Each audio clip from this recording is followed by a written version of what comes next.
right, welcome everybody to today's Talk with Doc. It's good to be back. We took a couple weeks off. I was speaking at a conference and then spring break in the middle there. So hope everyone is doing well.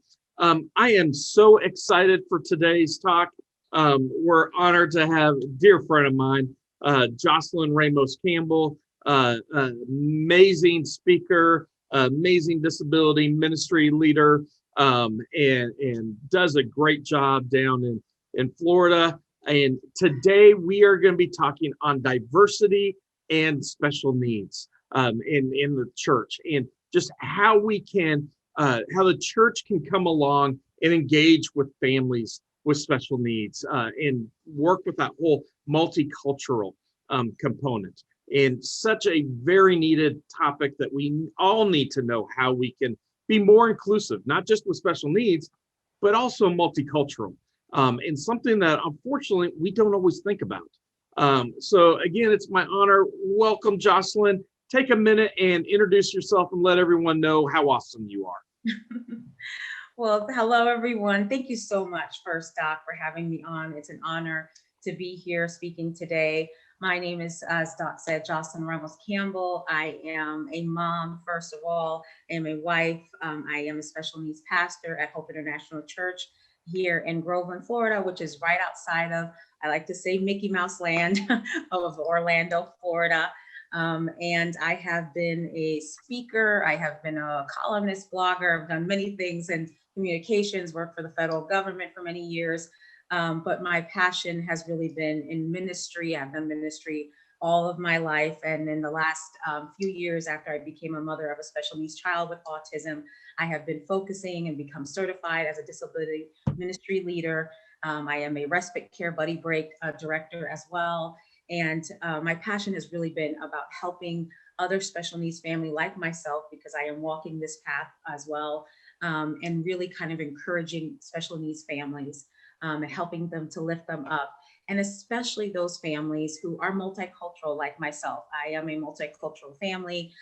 We are multi-generational as well in my family. So we understand the needs of coming into a church and being all different colors of the rainbow and being all having all different types of ages in our family as well, and being able to connect as a special needs family and working in ministry and feeling that need to connect with the church. So one of the topics that we're going to be talking about today is having that diversity and wanting to have steps to be able to connect with the church and feeling welcome and accepted in a church environment. Yeah, again, thank you so much for being with us today, Jocelyn. So Absolutely. first off, as many people listening already know, the overwhelming majority of families with special needs and disabilities don't attend church of any kind. Right. But I believe when you then look at, multicultural and the different races with that, Yes. those numbers even skyrocket even higher when Yes. you're talking about, Hispanic race and, African American and Asian, those populations with special needs, that's even a smaller number that are actually attending church. So we're talking about the largest unmet mission field in our own backyard. Absolutely. That we need to realize how we can reach them and be effective with them. And so, part of the things we're going to be talking about today is culture. And it's learning to change our culture where we can welcome multicultural. But then part of it, and Jocelyn and I were talking earlier, I lived in San Antonio for a while and have a large, Hispanic population down there. I quickly learned that, I need to learn the Hispanic culture, because some of the things I was doing and saying was actually offensive to the Hispanic families I was working with. And I did not intend that at all. But that's just the cultural barriers there. And so it's learning that as well. And that's our job as ministry leaders, and then serving families as well. So Jocelyn, let me just kind of turn it over to you and teach us, let us know how we can be better, how we can welcome these amazing families into our churches. Amen. All right. Well, I think we're going to start off. I have slides, and we could talk a little bit about culture, and we could talk a little bit. I think it's very important to understand culture, understand about cultural competency, having empathetic understanding of other cultures, and then also understanding how different cultures perceive special needs, understand disabilities, because that also makes a difference. Not every culture perceives disabilities or special needs the same way that we might, or the same way Caucasians might understand it. Every culture has a unique way of understanding it, and some of it might be, they might have a shame about it. Some of them might not understand the disability. And some, for example, with Hispanics, it affects the entire family, not just mom and dad. So it's really important to understand how each culture understands disability. And then that way, as a church, as a ministry, then we can know how to properly minister to that family, and how we can understand and have conversations with that family that are not offensive, that are that we can actually approach the entire family that way. By the way, I think Doc actually is kind of Hispanic. But I don't think, Doc was coming from a good place, and he quickly learned. He had a Spanish friend who quickly told him kind of like the ups and ups. He loves the Mexican food, and I now pretty much am sure that Doc is part Hispanic. So I'm going to find out on ancestry. Maybe Doc is really Spanish. So that's right. I'm a redheaded albino. He's Hispanic. a redheaded albino. I'm pretty sure Doc is Spanish. So, yeah. See, but yeah. But we can start with just learning a little bit first about culture, and we can go through the slides, and we can talk a little bit more about culture, and we can understand about cultural competency, understanding, and then get into some practical ways that you as a ministry can applicate, just have some applicable tips about understanding culture and how you can apply that into your ministry. Awesome. Well, why don't you go ahead and pull up your slides there, share the screen. While you're doing that, anyone who's watching with us on Zoom, if you have questions today, you can put them in the Q&A or comment section. Anyone watching live on Facebook Live, place them in the comment section, and I'm watching both of those, and we'll be bringing those questions in and be addressing your questions live today. So first, we want to talk about what is culture, because that's where it all starts from, culture, multiculturalism, special needs. So culture is a pattern of ideas and customs and behaviors shared by a particular people or society. And culture is not just what we think about like food, it's also about health, like their physical, mental, and social well-being. That's what makes up our cultural concept. So how people think about not just food and drink, but their values, their community, their language, their tradition, their rituals, their skills, all of that makes up how we perceive and how we experience the world around us, and also how we manage our health and illnesses, and it frames our cultural concept. So that's very important to know about culture. The different cultures view health in different ways. So for example, here in the Western medicine, we see health as an absence of disease. So we focus on the biological aspects. So if someone's, skinny, or if someone's a bodybuilder, we think already that they are healthy. In traditional Chinese medicine, they see health as a balance between, if you've heard that many times, the yin and the yang, the hot and the cold of the individual. In ancient India system of medicine, it's viewed as the harmony between the body, senses of organ, mind, and world. So way that in different cultures, the parental and family beliefs play a very big part in even how they perceive disability. It shapes and how their parents believe or perceive their child, their disability, and it actually affects on how the parents make the decision about the education of the child with disabilities, how they're going to raise their child with disabilities. So their beliefs about disabilities and perceptions about disabilities are tied into their cultural norms. So for Hispanics especially, Hispanics are very family oriented. They are the fastest growing, and they are, as it right now stands, the largest minority group in the US. Many years ago, it was the African American group that were the largest. Now Hispanics are definitely the largest minority group in the US. Hispanics, oftentimes, if you see them depicted on television shows or movies, especially Mexican families, it might seem that they are a very patriarchal society, that the man is the one that makes all the decisions. But actually, in many different cultures of Hispanics, because you've got the Central American, South American, Caribbean, it is actually the mother who is in charge of the healthcare and the family life. So when a family member is facing a disability and it's a crisis that affects the entire family, and it's often the mother who is in charge of the medical, and she's the one explaining it to the rest of the family, including the husband. So even though Latinos share a common language, which is Spanish, there is a diverse group of individuals. So they all, like, if you're talking to, for example, a Mexican, and you're talking to a Puerto Rican or a Cuban or Dominican, even though we all speak basically the base same language of Spanish, we all have a different cultural values. We all have different belief systems. We all have, different customs that are based upon our natural Hispanic regions. So Latinos, we all share some very common grounds. We all have similar culture models. Like you can find the work ethic of Latinos are very world renowned. We're hard workers. We have very core, our family core values are steadfast. The family is our stronghold in the family. We're hard workers. We're always trying to better ourselves.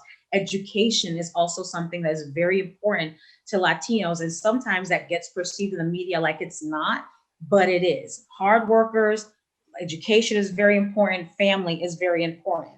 So, and the idea of a large extended family, that is something, being close to your family, or even if you're not in the same area, but like something happens to one of your family and taking a plane and rushing to meet your family members because they're in need, all of that is part of a normal Latino household culture. So regardless of how difficult a chronic the illness is or the treatment that is needed, the mother is the matriarch of the family, is the one that explains any medical processes or therapies to the spouse and family members. So the mother often views, it's been in studies that are done, the mother is often the one who views the child with special needs as a transformation period in their life. She sees it as something that God has given her to make her a better mother. It's an opportunity for them to be good parents. It's something of value. And for the family itself, they see the disability as not just affecting mom and dad, which if you think about it in Caucasian cultures, when we talk about responsibility, the medical responsibility, the educational responsibility, it happens to mom and dad. Mom and dad, you're responsible for this child. But when it happens to a Hispanic family and there is a special need child, it affects the entire family, meaning mom, dad, brother and sister, aunt and uncle, grandma and grandpa. It affects the entire child, and the entire family is supposed to be the support system. So when, for example, when you are in a church environment and you come into a church and you might see, if you're a Hispanic family and let's say you're a Caucasian ministry and you have a Hispanic family that comes to you, you might see that, okay, grandma comes one day and she's the one dropping off the child to your children's church or to your respite care. Then the next time it'll be uncle who drops him off. Then the next time might be cousin. And then the next time it might be mom and dad. So as a ministry, you might be thinking like, okay, there's a lot of people dropping off this one child. You might want to talk to the parents. You might like, I need to talk to the parents because I want to tell them, these things about the child. I need to go over, the policies and procedures. And the parents might be saying like, yeah, it's okay. Tell grandma, tell grandpa, tell the uncle, tell the cousin. That is new especially for a Caucasian, ministry or church. That might be something that's totally like, we don't do that. We only tell it to the guardians of that child. But when you're dealing with a Hispanic family, you have to understand that they all are almost the guardians of that child. They're all involved in the child raising of that child. They're all involved in the care and the therapy of that child. So something that I would always recommend for ministries is that when you know that you have Hispanic families and other multicultural families in your ministry, is that you make a very simple, just like a consent form that says, just like what you often see in your kids' school that says like who's authorized to pick them up, or you see in a medical form like I give consent to send medical records to this person or to talk about my health to this person or that person. Do the same for your ministry. Say, I authorize these people that they are allowed to speak. You could speak to them about my child. You can give any, information about my child to these people. So that way, as a ministry, you're covered as well. And you also feel comfortable that you can share the information of a Hispanic child to their grandmother, to the aunt, to their cousin, or whatever. And then they also feel more comfortable that, yes, you are speaking, you understand their culture, and that you're speaking to the entire family, and everybody knows what's going on with that one child, because that's what's happening in their house. Everybody knows what's going on with that one child. So one thing it's important to, is that, Doc, is that okay? No, yeah, that's great. That's very good. I love that point, and especially the point about that consent to get all that up. Because I've had some of those conversations, and I frequently have had the grandma in with like mom and talking to them together. But I haven't taken that next step of making sure we have that written down with that. So that's a great point and great thing just to protect yourself. Yeah, so to protect the church, you want to make sure that you're protected for liability. And that way, like, nobody gets offended in Spanish. Like, well, he didn't tell me and I take the child, eliminate all of that. And you're respecting the Spanish culture as well. And you're also kind of forming a bond, because that makes them understand, like, oh, they understand us. They understand that we are all part of this child's life. We're all caring for this child. And they've allowed all of us to talk about this child. So that starts that connection with that church. Because if there's already a cultural barrier, a language barrier already, and the barrier of, like, we already feel like some sort of way, we already know that people don't come to the church, special needs families, they already have that obstacle. You're eliminating already one of that obstacle by just having a simple form. Yeah. So in general, in Hispanic families, like we talked about, the meaning of the disability in the family, the causes of the disability, the treatments of disabilities, Hispanics want to be involved. They want to be involved in the educational and the medical decision making. And they do feel silenced and marginalized when they're in doctors' offices. A lot of times they have, their own traditions, their own customs. They want to ask questions, but they do have a respect for authority. So in the churches, you are the authority. And sometimes ministers, and they don't even understand that Hispanics have actually an inherent respect for those in authority. And they do consider pastors and ministers and laymen in the church, even the volunteers, they look at them as people of authority.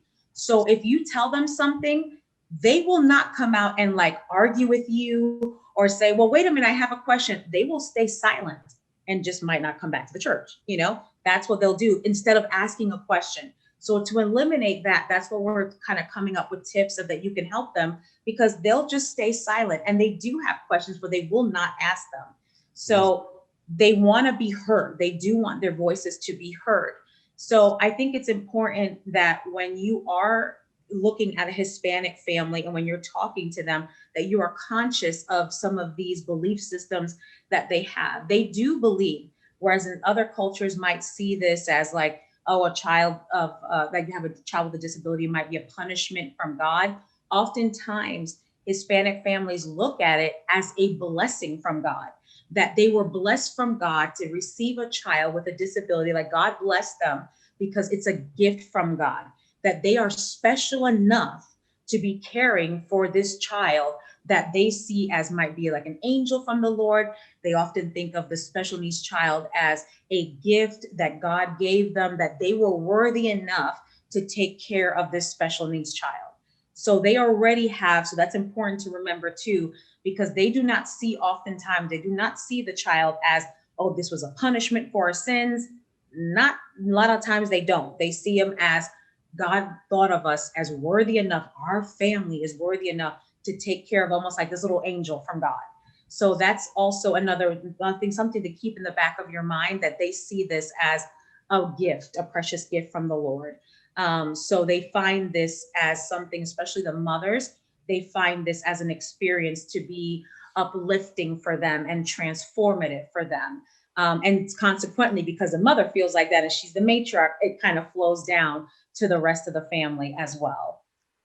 So Hispanics, as you know, are considered, oftentimes are very warm, generous, affectionate people. And they do, as we mentioned, they have respect for those in authority.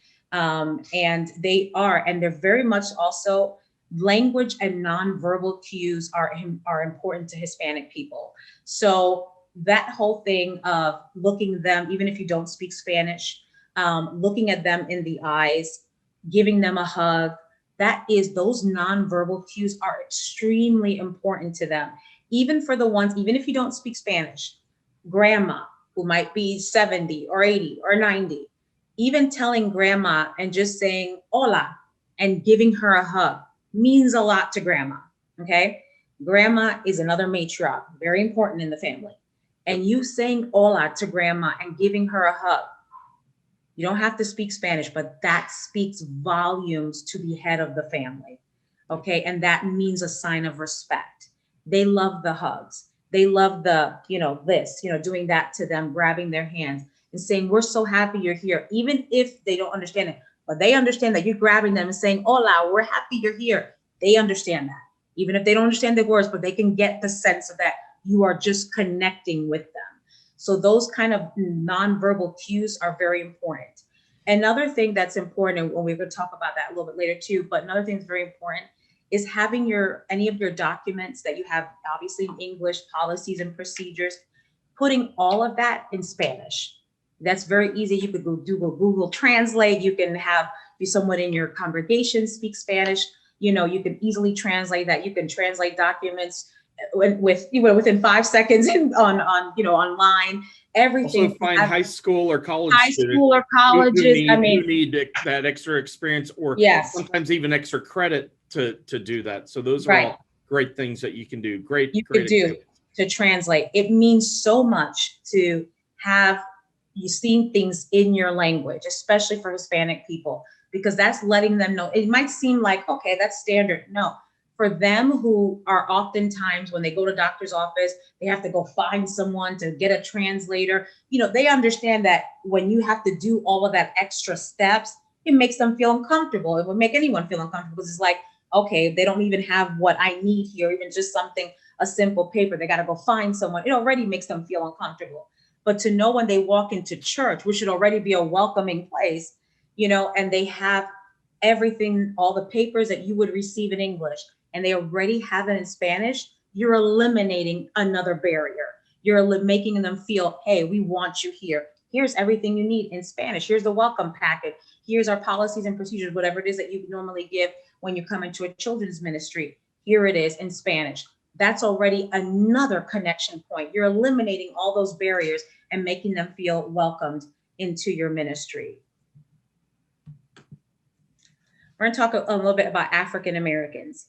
Now, African Americans rely on family, faith, and their spiritual community for support. The church has always been important for African Americans, has been their backbone and their support system. But African Americans suffer from social, we all know, and social and medical stigma.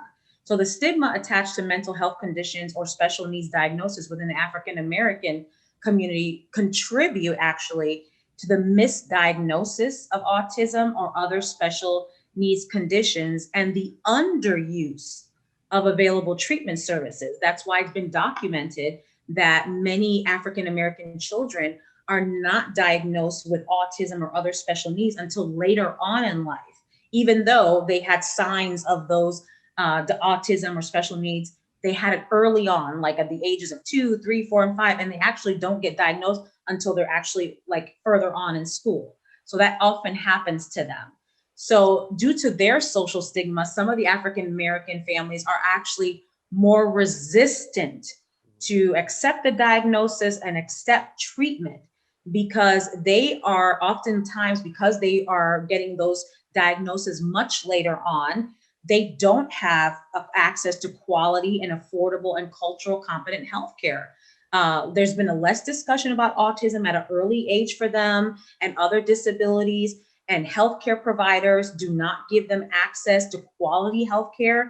So when the child are entering school, they are not being diagnosed. So their child, often when they're entering school, they're like, oh, okay, they're noisy or they're, being unruly. Instead of saying, when they're entering school, oh, I think your child has ADHD, or I think your child is autism, they're being, classified as a problem, quote unquote, problem child, when they really have a diagnosis. So they're not getting the diagnosis, they're not getting the treatment, they're not getting the therapies that they need. So it becomes a greater challenge, more stress, and more outcome, more anxiety. So it's becoming now a developmental problem for them. So because of that, African Americans already are resistant, to a diagnosis and a treatment because mainstream, healthcare providers, they feel, and rightfully so, have already been discriminatory against them. So when they're coming into the school system, when their child should have already been actually diagnosed, and whether it's an early step to early intervention or whatever it is, they didn't get that early intervention. They, for their whatever their circumstances were, they didn't get it. So now they're in school, and when you think, okay, in school, someone's going to say, hey, he has ADHD, hey, he's got autism. They didn't get it, and now they're in first, second, third grade. Finally, someone said it, but all these years that child could have been getting early intervention and therapy, they weren't receiving. Instead of, they were receiving labels as a problem child. So of course, their parents and the African American communities, who already have been discriminated against so much, are already now upset, and they are resistant to the diagnosis, because now they're not trusting anyone. They're not trusting even the diagnosis now in third grade that says, oh yeah, they do have autism. They're not going to trust it now. So for that reason, oftentimes their children are, diagnosed much later, and they're resistant to that diagnosis. And, it's been confirmed by the U.S. Centers for Disease Control and Prevention that, they are, there's, racism has been involved, and there hasn't been, oftentimes, there's been little or no information about autistic adults on that. And there's been an increase, because you can see there's been an increase in diagnosis in minority children. And so even 1 in 4 minority children have been diagnosed, most of them who are Black or Hispanic, but they're still missing out on that early intervention diagnosis. So that does affect, when they're coming into the church, because they're coming into the church already, upset. They're coming into that church, feeling already racially discriminated against. They're coming into a church oftentimes with children who you might recognize as, oh, that child may be autistic, or that my child might have ADHD, or this child might have a special needs diagnosis, but they haven't been diagnosed at the school. So you might be recognizing the signs, but the school hasn't told them anything, or they're not getting the therapy. So the child is coming to your church with an undiagnosed, just basically undiagnosed. So it'd be a real issue that happens often. But because the African community does use the church as their support system, there are ways there that you can foster a relationship. And there are ways there that you can help provide support and information and resources to the African American community, because this is a way that African Americans have been feeling marginalized, but the church has an opportunity there to kind of bridge that gap right there. Oftentimes, it has been the church, through church fairs, through church, health fairs and things like that have given the chance for African Americans to get that diagnosis, because they've had Black doctors come and they said, hey, you have high blood pressure, you've got diabetes, hey, I think this child needs to be diagnosed or be have been screened for autism. It's been at those church fairs, which they trust because it's from the church. This is where they have their church and their support system, their trust system. This is where they say, oh, because it's from the church and it's a healthcare professional from the church, they say, okay, now I'm going to see if my child, should be screened. So the church has that area there to really kind of bridge the gap and say, listen, we're going to provide you with some resources. We're going to provide you with some therapists. We're going to provide you with some doctors to do some screening. And this is where the church has a way to kind of bridge the gap of those, discriminatory practices that, have been going on, and can kind of help to, communicate that involvement. Another ways is that churches and ministries can really help the African American communities, and that you can involve, bring African American men in. It's a wonderful opportunity that you can call on your local African American civics in clubs, engagement, alliances. There are many influential African American men who, if you call them, even from the banks, you can call your local law enforcement, fire department, mentors in the community, and just say, we would love to have you just come out and speak in our youth group. and they would love to come out and speak to them.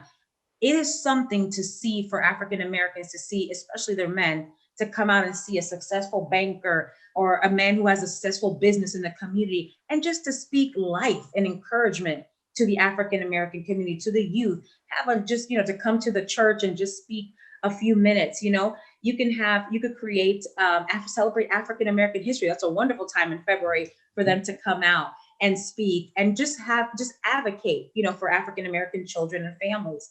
And that allows the African American families who have special needs to feel welcome, to feel that this community, this church, is supporting them and bridging the gap and creating a mutually beneficial relationship, so that they know when you have a health fair, or when you say, hey, can I just want to tell you that we know we have a doctor here, or we know some resources that we can do, possibly a health screening for your child, because we're noticing just a few things some of us have noticed, and maybe he might need a screening for autism.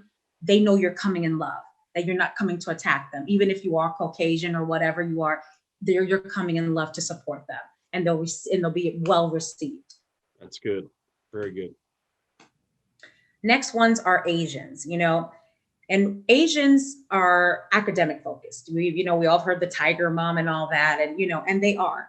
But something that, often is not talked about is that Asians do experience a shame culture. Asians have been, when they have a child with a disability, they rely on the help and guidance of their family members, friends, and family resources, but they do not rely on the religious or spiritual community. Asians have they want to portray, because they are go-getters. They place a high value on education, on doing well and succeeding professionally. And they want to succeed professionally in their work and their life and their marriage and their studies. So having a child with disability often does not kind of correlate with that lifestyle of high success. And something that I found with the studies and speaking with other Asian families is that was unique, that even I did not know, is that Asians place an academic achievement, which we know that is, they do on a typical family, but they still place a high academic achievement on their children with disabilities. They still have the expectation is that even a child who has some sort of a disability, they still expect them to achieve and pursue a high level of education degree, even if they have a disability. One of the things that hinder the Asian American communities from kind of reaching out to their local communities for support is that social stigma. What are other people going to think? They don't want other people to feel like they're failing. That shame culture, and that comes from generations, and that comes from their culture. They're typically underreported. How many of Asian American people have children with disabilities, because due to their religious belief, due to their fear, due to their shame, and the lack of understanding and social stigma, they often do not report. Even when the census come and things like that, and studies have been shown, they do not report that they have a child. They report their other children, like even for census or any things like that, but they do not report the child with the disability. They see it as, when they view disabilities, they see it as a child that's born with disability is due to bad spirits and karma. Someone from a previous life or a previous generation did something wrong, and that is why they have a child with a disability. So that's where the shame comes from. Like, somebody did something wrong somewhere in their family line, and that is why we are being punished. And even though they love that child, because that is often described, they do love that child, and they do give that child wonderful things. They feed them well, they dress them well, they give them the best material, educational material, and all of that. They treat that child very well. But that shame that they carry inside is because in their cultural beliefs, they believe that it was the sin or the karma of someone in that family, and that is why that child is like that. So that's why they carry that shame. It's almost like a secret that that child has a disability, because if everyone knows it in the family, then it's like the shame of the family. One of you guys did something wrong, and that's why that child was born this way. Wow. So because of that, I did not know that. That's very important for leaders to know and understand. To know that, because that automatically creates barriers between immediately. the family and the church. That if we know that as ministry leaders, we're going to be able to help see through and try to work with the family with that. Then yes, that's fabulous. Thank you. Yes. It's something to see that, like they believe that the developmental disabilities are caused by mistakes of the parents or the ancestors. And that's why a lot of times, in some churches, that they don't even like to go, they found in many studies, they don't even like to go to church. And if they go to church, they don't even want, they don't want their child to be going to quote unquote a children's church or a special needs group. They don't want it. They want the child to be with them because it's the shame. They don't want anyone to notice the child. They don't want anyone to look at the child, because they believe that everyone will see their shame in public. So it's probably really important for these families to be included in the the regular classroom as much as possible. If they need the buddy, have the buddy there, but not making a big deal about it. Right. To try to have them blend in as much as possible. Absolutely. Yeah. Maintaining face means that the shameful family of, affairs, which is, the child with a disability, cannot be disclosed to outsiders. The family of the child with disability are very reluctant to seek support services. So in other words, they're very often doing home-based learning. And you can see that a lot, especially in the areas that have a large Asian American communities, like in New York and Chinatown and LA and things like that. Oftentimes, and I grew up in New York, and oftentimes I would see, and I've experienced many in New York that had special needs, and the siblings would be going to school with me, and I noticed even young age that if they had a sibling that had a disability, they were often at home learning, and you could see them waving at us through the window, and they were at home learning when there was school was like up the street that they could have gone. There was a special ed classes and all that. But the child was at home, and they often do that. They keep that child at home. They would not have support services. They would not have therapy services, come from the school that even offered, therapy at home. They would not take that up. They taught the child at home. That's part of that shame culture. They, on a study on Korean American parents of children with disabilities, they found that these parents rarely ask questions of the professionals working with their child, if they finally allow a professional to work with their child, as a sign of respect for the authority. If the parent were to disagree or question a person in public, that will cause a loss of face, which is highly discouraged in Asian culture, as it breaks the degree of connectedness, so that everything is connected to the shame, don't disagree, how it's perceived, and everything is, very hidden. So all connected to the stigma of shame. So as Asian American parents still expect their child to fulfill traditional culture and responsibility of maintaining a quality education, and that's often home-based. As you see, they're more involved in a home-based program than a school-based. They still expect, because of the home-based culture, especially in the home-based program, they still expected the child to have aspirations to graduate college and possibly get married and possibly pursue a degree or have a job, because they're teaching them at home with the same values that they have with their typical children. One of the studies showed that they made an example of a traditional Chinese household that had a child with severe autism. And the grandparents, they brought them over for China to help with the family. And the family had 4 children. And the last one was one who was born with autism. So when the grandparents came, the 2 parents worked and the grandparents were helping with raising of the 4 children. And the grandparents doted on that child, and they loved that child. And they actually did allow for a therapist to come into the home. Because it was at home. They actually allowed this one because it was at home-based therapist. They did teach the child at the home. The other 3 children went to school. But when it was time to take pictures, and they were taking formal pictures to send back to China for their families, the grandparents who absolutely adored that child, that last child, when they timed to took pictures, and the therapist actually was helping, to coordinate, because the therapist thought the child was going to be in the picture, so it was helping to, get the child dressed and everything. The grandparents said no. They only took the pictures with the mom and dad and the other three children because of the shame. And the therapist, was included in the study and was saying what a shock it was, because she's like, I'm with these grandparents like every day, giving therapies, at the home therapies with the child. And they love that child so much. And they showered that child with a lot of love. But when it came down to take the pictures of the family pictures, the only ones that went back to China was the three other children. So the family in China never even knew that that child even existed, so the child with the autism. So it is something that really, is part of their culture. And it's something that when as a ministry, it can really, when you're dealing with them, you can understand now that this is something that this is something that's ingrained in them in their culture. Yeah.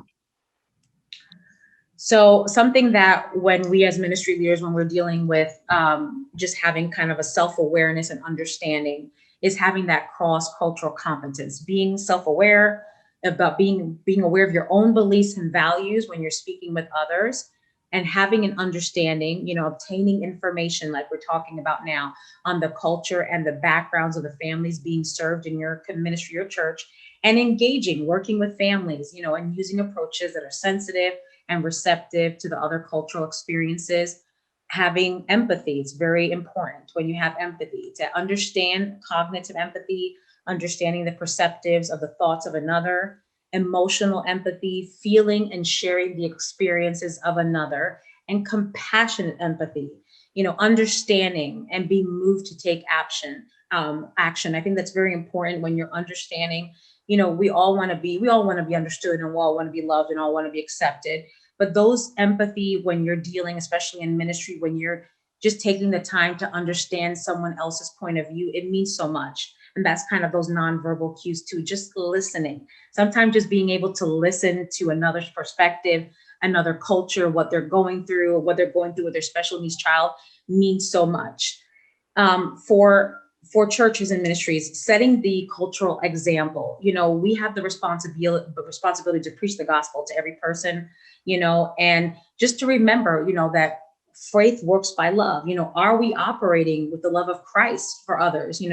Do we ourselves, even as a multicultural person, I say this to myself, do I have any preconceived or unconscious discriminatory biases to another person? Are we viewing the situations based on what we're seeing, or based upon what we've experienced, what someone told us in the past about a certain cultural group?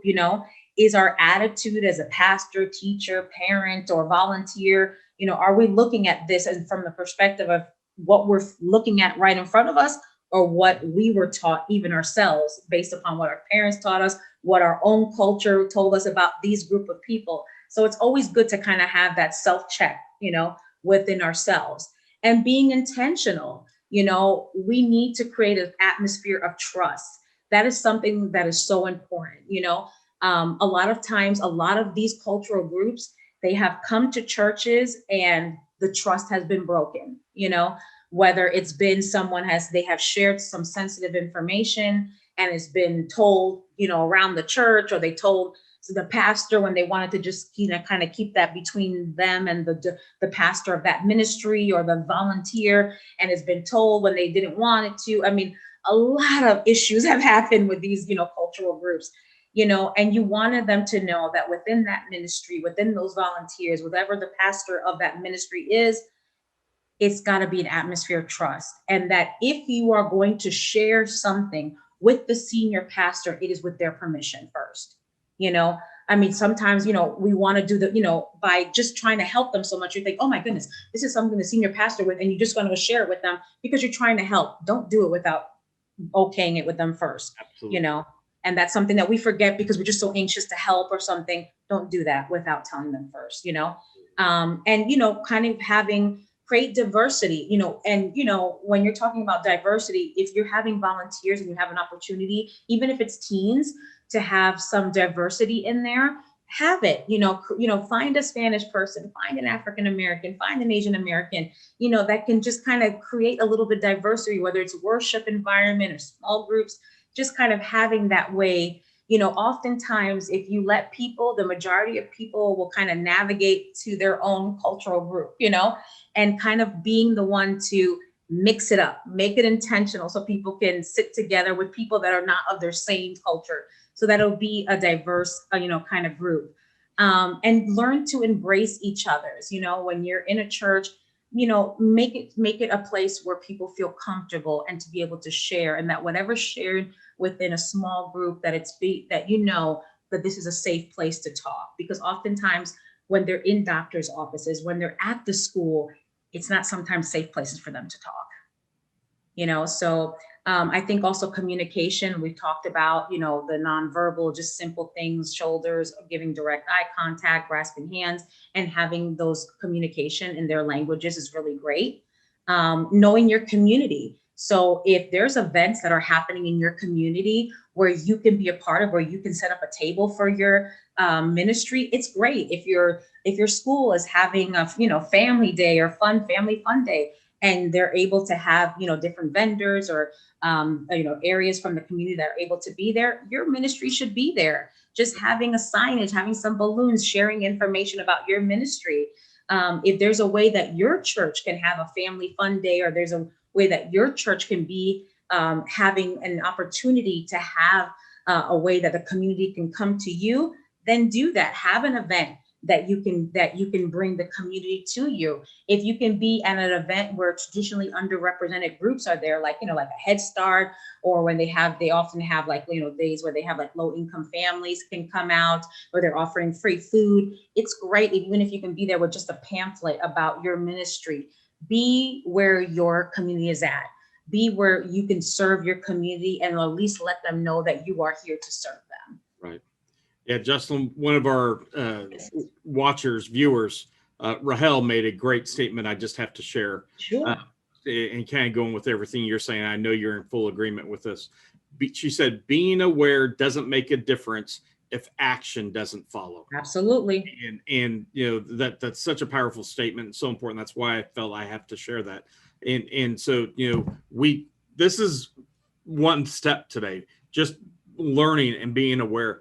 Well, now we have to start applying this and applying it with it. So this is the first step. Just because we're learning this and hearing this doesn't, one, we're not experts, but right. Two, it doesn't end here. We, just like Rahel said, we have to now have action to follow. Oh yeah. And these are what these are. These are like applicable tips that we're giving you to kind of help you start applying those things that we're learning today, and just ways that you can just start applying those tips in your community and in your ministry.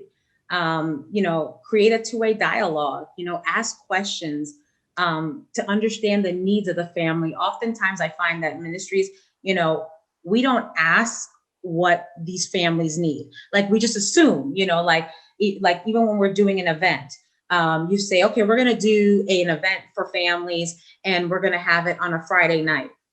Okay. But if your families, you have to know the community that you're serving. If your families are Hispanics and you're trying to do an event on Friday night, well, you have to find out if your families are migrant families and they might be working on Friday nights, maybe Saturday evening might be better for them, or maybe Sunday afternoon when they're off, if you're trying to do an event, for them. So you have to know when it is that it works for them. If they, for example, immigrant families, even for us that are, from here and born in America, the special needs system, educational system is confusing a lot of times, and you can imagine if you have a language barrier, how confusing it is for them. So even having sessions where you can explain it to them, or having a translator that can explain the process of even enrolling your child, in a special needs school, enrolling your child in traditional public schools, and all of that. That is valuable to them. No one sits down and explains those things to them. That is so valuable. Your church can start that two-way dialogue, asking, parents or caregivers, what are they hoping for? What are some of their desires when they come into a ministry? What are they hoping to learn? What are they hoping their children will learn? What are they hoping to learn as a family? Are they hoping to learn more about salvation? Are they needing prayer? Just some of those things that often they never get asked. They don't get asked by the school. They don't get asked by the medical office. So you have that opportunity to kind of engage with them, letting parents know what is the best way that they can get information. How do they information with their own family? Like, how would they describe their family life? What is the best communication methods to communicate with them? Like, for example, some of the Spanish families, especially those from Central America, they use the app WhatsApp, the WhatsApp app. They use that, a lot, WhatsApp. So if you have that, that may be a great way that they communicate, because they're using that a lot already to communicate with their own family. Some families, they love the Facebook Messenger. That might be a way that your church, really communicates with them, and then finding out more about the child. Sometimes they don't get that asked that either. Like, hey, what is a trigger for your child? What's the best, their candy your child likes the best? Might seem like simple, like, oh yeah, we always ask that, but they don't get asked that. So those are things, and you're going to be asking them that in Spanish, in their own language. So those are things that makes them feel more connected with you. Yeah. Also, as parents and caregivers, one thing that you could always ask them is, how would they like to be involved in your church or ministry? Now, you might think that's something that we ask everybody. Asking them, who often are not heard or seen in a ministry, is important, and that makes them feel seen or heard, because they do have talents, and they do have gifting, and they do have interests. A lot of times people think, oh, they love to cook. Well, yes, that's true. They do love to cook, and they would love to be able to help and bring food, their food that they make, to a church function, and be able to serve in that way. But oftentimes they love making things, or they might have a hidden talent that your church needs, and you would never know if nobody asked them. You would never know that. And then just being able to listen to them and listen to their feedback in the ways that that they can help the church. Yeah. Real quick, we've got about 5 minutes left, so just let you know. I'm gonna wrap this up. So just becoming a community resource, create a welcome packet for them. That's really huge. That's very helpful, with local information about doctors or dentists, recommended therapists. All of that is so great. And having that in Spanish, because we all know when you get the diagnosis, you're kind of up in there. You have no idea what's going on. So that is great that the church can give them that, especially in their language, whatever it is. Reaching out to like social clubs and police leagues and all of that, to be able to also come out and speak to them in, to the church and your ministry. And so that connects another bridge of bringing the community into your church and becoming that resources for them. And also using the church's social media pages to have them know that when they look at that, your church's social media pages, that it's also about your church, but also letting them know what's happening in the community. So once it begin, the church becomes a community hub. They're finding out about the church, the ministry, Jesus, and also about the community. So you also always become the hub of community, and incorporate diversity. We talked a lot about this, having a translator, having things written in their language, and having, whatever language it is, and being able to incorporate social cues and social awareness, and remembering single parents, when you're doing things that are events, making sure that you include it at a time that single parents can come. So if 7 o'clock, obviously 6 o'clock is not going to work for a single parent, make sure you do something on the weekends when they can come. So you want to keep track of those that are single parents.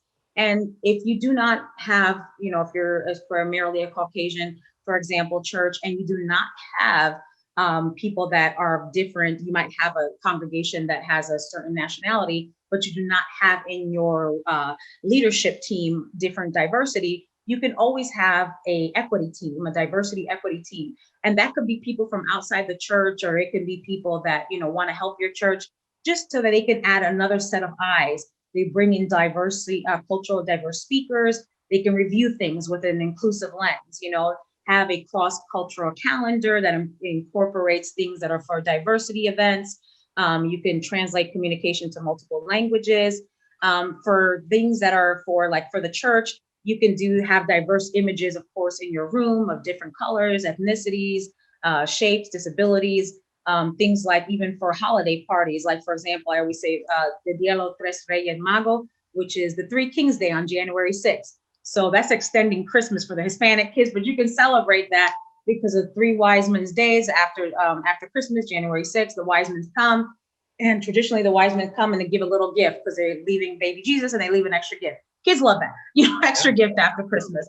But it's just, a way of including something more diversity, and you can include that, and includes also the Bible as well. It's a Christian themed holiday, but there's just a lot of things that you can do. I have here, and I'm sure Doc can send this out. These are all Spanish resources that you can click on, and it has different ways for special needs children and different ways that you can include resources that are in Spanish. We also have some in Chinese and Vietnamese as well.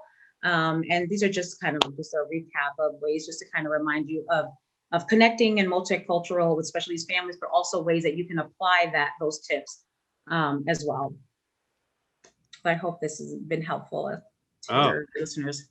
I know it was a lot trying to pack in there, but it is. It's been absolutely phenomenal.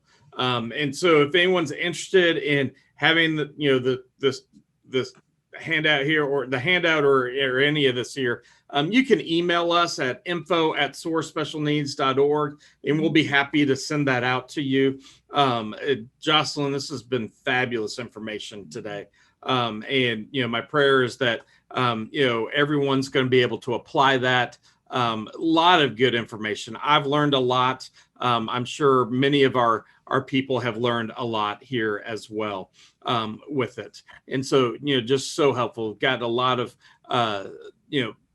praise both on Zoom here as well as on Facebook, that it's just been very informative and very helpful for them through all this. So thank you so much. Couple things. Let me just update everyone. First, I want to say happy Epilepsy Awareness Day to all of our friends with epilepsy. I've got my purple band on, always, and you've got your purple. So we're celebrating that. We're doing purple in honor of our friends who have epilepsy, have seizures. So we want to give a shout out to them, let them know how much we love them and support them. Couple things coming up. We're going to take a couple weeks off again before our next one. Before our next talk next week, we're taking off because it's Good Friday. And then the following 2 weeks, I'm actually going to be gone speaking at conferences. One of those conferences I want to invite everyone to. It is the Inclusion Fusion Live. If you are in the Cleveland, Ohio area, come join me, meet me. I'll be in Cleveland. But if you're other places throughout the country, we are going to have satellite virtual hosts throughout the country. Yeah. I'll be one. And Jocelyn is going to be one of our speakers as well at it. So it's going to be fabulous. Very, very good. You can go to keyministry.org to sign up for it. If I remember right, I think the virtual is only $39. So it's going to be a very affordable conference there for you. A lot of great information. This year, it's all geared towards ministry. So ministry leaders, this is a big one for you. Our next talk with Doc then will be April the 23rd. And I'm excited about this one. Sabrina Mitchell will be coming in, and she is a behavior specialist. And we're going to be talking on behavior basics. This is actually going to be a talk that everybody needs to hear, whether you're a family or a ministry leader. It's going to be behavior basics, just how to deal with behaviors that you're going to see on an everyday basis.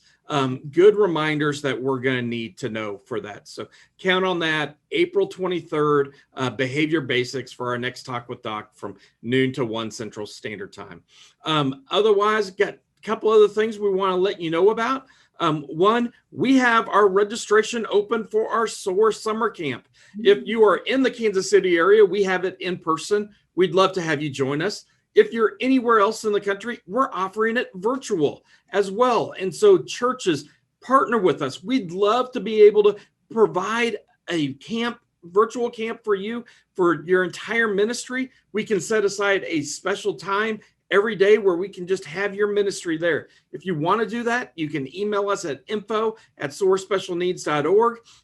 But registration is open. You can go to soarspecialneeds.org, and it's right there on the page, or go to our camp page. But it's going to be a lot of fun. It's Soaring for Gold. It's an Olympic theme, and we're going to have so much fun. If you take all the Olympic rings, those colors, that is the gospel in colors. And we're teaching the gospel to all of our campers using the colors of the rings. So we're writing the curriculum. It's going to be so much fun, and a lot of fun with that. So I encourage you to join us and be there for that. But again, if you enjoyed these talks with Doc and you'd like to help support us so we can continue to do that, we'd love to have you partner with us, even financially. You can go to soarspecialneeds.org/donate to help partner with us on that. SOAR is here to transform the lives of special families. And so, Jocelyn, thank you so much. Any parting words before we close out today that you want to make sure we take away? Absolutely. Well, first of all, thank you again, Doc, for having me. And I just want to encourage all ministries, continue to be welcoming to all your families that come in the door. Remember, you can do this. This is something you can all do. Just have empathy, number one, be intentional, number two, and continue to have the love of Jesus in your heart. This is something you can do. Just be welcoming, be intentional, and have empathy. Absolutely. Amen. Amen. And the last thing I just need to share, our Wonderfully Made conference is going to be in October. We're having both in person and virtual. Jocelyn's always one of our speakers. Yes. We are calling speakers. If you're interested in speaking at our conference, let us know. We've got registration at wonderfullymadekc.com. Yes. KC.com. Sign up. You can either sign up for in person or sign up virtual, or do both. We'd love to have you, and that'll be in October. So looking forward to that. We're taking speaker proposals through May the 7th. But again, thank you so much, Jocelyn. Loved having you. Great topic. I hope everyone's going to be able to apply this. And again, just like Rahel said, it doesn't do any good if you just hear it and know it. We now have to apply this. And so that's what my prayer is for everyone that hears this today and future days through our YouTube channel. Apply this. See how you can do it. And if you got more questions, Jocelyn left her info there. I know she's amazing. She'll love to talk with you. If you need to get hold of her, just holler at us, and I'll connect you with Jocelyn. She's an amazing ray of sunshine that you definitely want to have. But again, thank you, everybody. You all have a blessed week. We'll see you. God bless you all. Come soar with us. Bye-bye.